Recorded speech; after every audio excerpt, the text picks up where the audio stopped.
ओम शब्द, अनहत नाद, नाद, वाक्य, दिव्य ध्वनि के बारे में ओम की विभिन्न विभिन्न व्याख्याएं हैं। ओम शब्द 3 वर्णों से मिलकर बना है, ए, उ और मैं। इसे ओम के रूप में भी लिखा जाता है। संस्कृत में ए और उ मिलकर ओ बनता है, इसलिए ओ संधि शब्द है।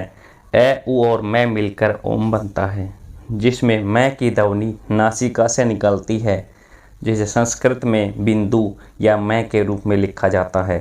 क्योंकि इन 3 वर्णों के अनेक अर्थ किए गए हैं, इसलिए ओम शब्द की भिन्न भिन्न व्याख्याएं मिलती हैं।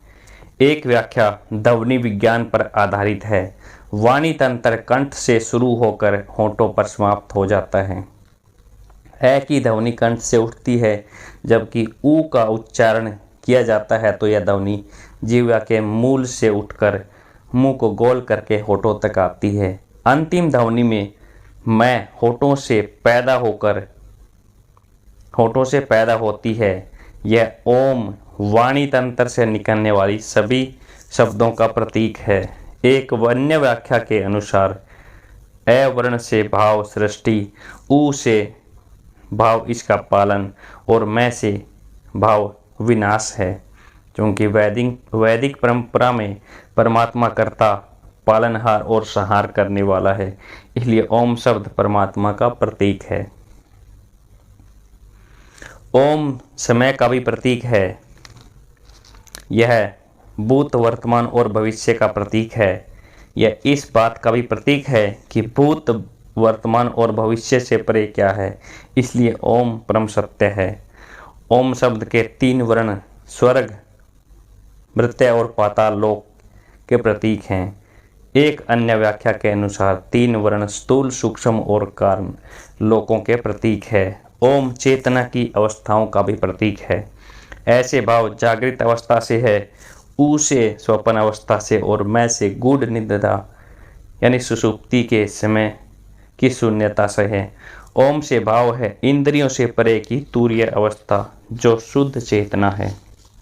आध्यात्मिक साहित्य में ओम को प्रणव भी कहा जाता है।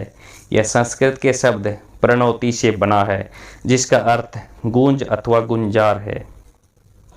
जब ओम का उच्चारण किया जाता है तो इसकी समाप्ति गुंजार की ध्वनि से होती है। ओम को प्रणव कहने के कई कारण हैं। स्वामी चिन्मयानंद के अनुसार प्रणव का अर्थ है जीवन में समाया हुआ या प्राणों का संचार करने वाला। शिव पुराण में कहा गया है कि प्रणव का अर्थ है एक सुंदर नाव।